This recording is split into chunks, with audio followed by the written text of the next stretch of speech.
इस न्यूज के प्रायोजक है श्री मां ज्वेलर्स। स्वागत है आपका श्री मां ज्वेलर्स में। यहाँ आपको मिलेगा सोने, चांदी, हीरो और दुल्हन के लिए जेवरों का संपूर्ण कलेक्शन, हर डिजाइन में शुद्धता और नया अंदाज। तो जरूर पधारें श्री मां ज्वेलर्स, महावीर चक्र चौक, मेन रोड, बालाघाट। उत्तर वन मंडल अधिकारी नेहा श्रीवास्तव के द्वारा बालाघाट विधायक पर रुपए मांगने सहित लगाए गए अन्य आरोपों को लेकर बालाघाट विधायक अनुमा मुंजारे ने स्थानीय सर्किट हाउस में एक पत्रकार वार्ता ली और बताया कि जो आरोप डीएफओ नेहा श्रीवास्तव के द्वारा उन पर लगाए गए हैं वह निम्न स्तर के आरोप है और वह उन पर झूठे आरोप लगा रही है। प्रेस वार्ता में विधायक अनुमा मुंजारे ने यह बताया कि जो आरोप डीएफओ नेहा श्रीवास्तव के द्वारा उन पर लगाए गए हैं वह निम्न स्तर के आरोप है। वह उन पर झूठे आरोप लगा रही है, जबकि उनके पति अधर गुप्ता की शिकायत उनके द्वारा भोपाल स्तर पर सोनेवानी में बाघ की मौत को लेकर की गई थी और विधानसभा में भी उनके द्वारा जानकारी मांगी गई थी। इस कारण आज डीएफओ उन पर दबाव बनाने के लिए झूठा आरोप लगा रही है।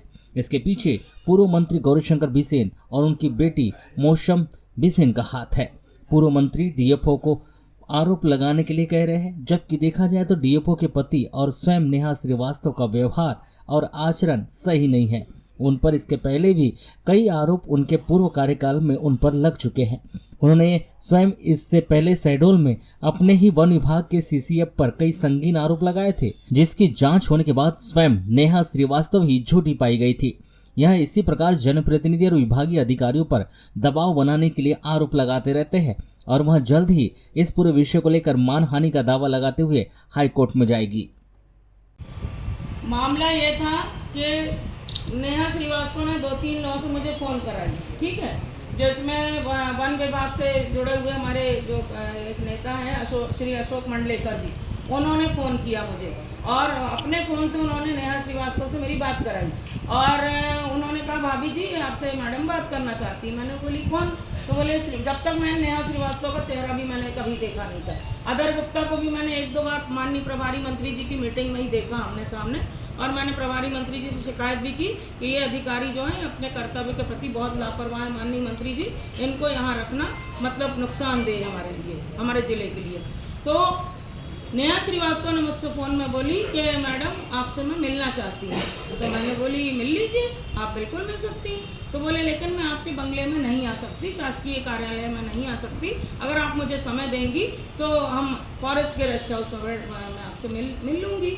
तो मैंने सामान्य तरीके से हम तो जनप्रतिनिधि हैं, हम इस रेस्ट हाउस में भी आते हैं, कहीं भी रेस्ट हाउस में जाते हैं, सर्किट हाउस में जाते हैं। मैं गई, वहाँ पर नेहा श्रीवास्तव मुझे मिली तो उसने मुझसे सीधे सवाल किया कि आप ये बताइए मैडम कि आप मेरे पति से क्यों नाराज़ चल रही। मैंने कहा क्यों नाराज़ चलूँगी, मेरी उनसे कोई व्यक्तिगत दुश्मनी तो नहीं है, उनकी कार्यप्रणाली सही नहीं है, उनका कार्य करने का तरीका सही नहीं है, वो कर्तव्य के प्रति सचेत नहीं है, सजग नहीं है।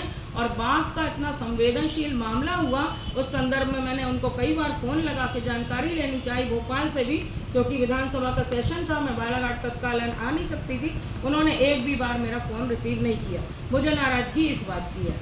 तो वो भड़क गई, बोलती आप झूठ मेरे पति पे आरोप मत लगाइए और आरोप नहीं लगाना है आपको। मैंने बोली आप एक सरकारी अधिकारी, मैं एक जनसेवक हूँ, आप तमीज़ से बात करिए, अगर सिस्टम से बात करना है, तमीज़ से बात करना है तो करिए, नहीं मैं आपकी एक भी बात सुनने के लिए यहाँ पे आई नहीं हूँ, ना मेरे पास फालतू समय है। और उसके बाद मैं उठ के खड़ी हुई, सीधे गाड़ी में बैठ के अपने कार्यालय आ गई मैं। उसके दिनांक के बाद फिर 2 लोगों को इसने भिजवाई, तो वो समझ गई कि मैं नाराज़ हो गई इससे भी, तो उसने 2 लोगों को, एक तो अपना महेश मोहारे जी हैं जो अपना भटेरा गांव के, और उनके साथ एक बिसेन जी आए थे, वो भी फॉरेस्ट के कोई संगठन से ही जुड़े हुए हैं। ये दोनों मेरे पास आए, बोले भाभी जी आपसे अधर गुप्ता जी मिलना चाहते हैं। मैंने बोली मैं बिल्कुल मिलना नहीं चाहती, क्यों मिलूंगी मैं? अधर गुप्ता जी को मिलना है तो मेरे कार्यालय आए, बात करना है, जनता की तरफ से मैं बात करूंगी और वो अपनी बात रखना है, सबके बीच में रखेंगे। कार्यालय में मेरे साथ 4 लोग भी बैठेंगे, उनके सामने बात होगी। तो उन्होंने कहा कि वो असमर्थता व्यक्त कर रहा है, तो मैंने बोली जाने दो, मुझे कोई बात नहीं करना। उसके बाद ये बात खत्म हो गई, बात का पट्टाछेप हो गया। मेरा अधिकारियों से लगातार संपर्क बना रहा, भोपाल के अभी भी बना है कि भाई एसआईटी टीम की रिपोर्ट कब तक आएगी, क्या होगा। तो अब इन्होंने एक साजिश रची, भाजपा के नेता गौरीशंकर बिसेन जी की ये साजिश है उनकी बेटी मौसम हरिणखेड़े की ये साजिश है और इन्होंने नेहा श्रीवास्तव को एक मोहरा बनाकर यहाँ सामने लाने का काम किया और इस तरह से अनर्गल, झूठे, मिथ्याहीन आरोप मेरे ऊपर लगाए गए। और मैं स्पष्ट कह रही हूँ, आप क्योंकि लोकतंत्र का चौथा स्तंभ आप सभी पत्रकार बंधु हैं और मैं आप सबका सम्मान करती हूँ और मुझे पता है कि आपके मार्फत जन जन तक मेरी आवाज़ जाएगी, कांग्रेस पार्टी की आवाज़ जाएगी। इसके बाद भी मैं कहना चाहती हूँ कि मैं मानहानि का मुकदमा दायर करूँगी हाई कोर्ट में अतिशीघ्र। गणेश जी का विसर्जन होता है 6 तारीख को, मैं 7 तारीख को हाई कोर्ट जा रही हूँ और इस महिला अधिकारी के कदाचरण के खिलाफ और मेरे ऊपर, क्योंकि बहुत गंभीर आरोप है, आज तक हमारा जीवन जो है बिल्कुल पाक साफ रहा है, कोई दाग नहीं लगा सकता। अभी डरने वाली नहीं हूँ, ये पूरी साजिश की गई है। साजिश के तहत ये मेरे ऊपर झूठा आरोप लगाया गया। 2-3 लाख रुपए हमारे, अब मैं बड़ी बात तो नहीं करती, लेकिन एक विधायक का वेतन ही इतना होता है लगभग। और उसके बाद विधायक जो निधि होती है हमारी 2.5 करोड़ होती है। गौण खनिज मद से जो हमको खर्च करने का अधिकार दिया जाता है वो कम से कम 2 करोड़ होता है। और उसके बाद स्वेच्छा अनुदान राशि जो हमको देने को हमारे अधिकार में जो दी जाती है वो 75 लाख रुपए महीना होती। मैं 2-3 लाख रुपए एक घटिया भ्रष्ट महिला से मांगने जाऊंगी? मैं उसको शर्म आना चाहिए, चुल्लू पर पानी में डूब मरना चाहिए। और ऐसी महिलाएं ही महिला समाज को कलंकित करती हैं। और एक बात मैं कहना चाहूँगी, क्योंकि वो महिला हूँ, मैं बोल सकती हूँ। इस महिला ने, नेहा श्रीवास्तव ने, जब ये शहडोल में पदस्थ थी तो वहाँ के अपने जो CCF हैं वर्मा जी, उन पे भी इसने बहुत घिनौना गंदा आरोप लगाई थी कि ये मुझे अपने चैम्बर में बुलाते हैं, मुझसे अश्लील बात करते हैं और मुझे गलत निगाहों से देखते हैं। जब इस मामले की जांच हुई, प्रमुख अधिकारी वहाँ की रेणु सिंह जी थी, उन्होंने इस मामले की जांच की।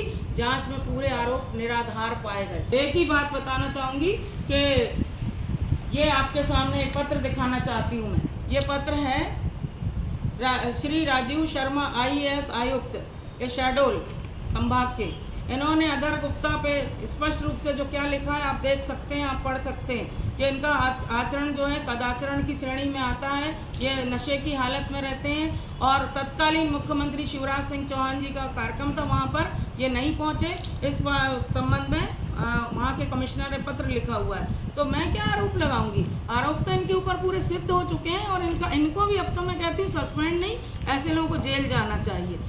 इस मामले में पूरी गहन जांच होना चाहिए और जितने भी बालाघाट जिले के जंगल हैं उनमें जितने भी वन्य प्राणियों की, खासकर राष्ट्रीय पशु शेर की मौत जिस कारण से हुई, इसकी पूरी जांच होना चाहिए और जांच में जो भी दोषी अधिकारी आता उस पर कार्रवाई होना चाहिए। वहीं DFO नेहा श्रीवास्तव के द्वारा बालाघाट विधायक अनुमा मुंजारे पर पैसे मांगे जाने के आरोप को लेकर कांग्रेसियों सहित विधायक अनुमा मुंजारे के समर्थकों के द्वारा 4 सितंबर को दोपहर 2 बजे स्थानीय रेंजर कॉलेज में पहुंचकर CCF को ज्ञापन भी दिया गया। उन्होंने मांग की है कि जो आरोप DFO नेहा श्रीवास्तव के द्वारा उन पर लगाए गए हैं उसकी जाँच भी की जानी चाहिए और इसके प्रकार से अगर बालाघाट विधायक को बदनाम करने वाले अधिकारियों पर कड़ी से कड़ी कार्रवाई भी की जानी चाहिए। यदि जल्द से जल्द कार्रवाई नहीं होती है तो वह सड़कों पर उतरकर आंदोलन करेंगे।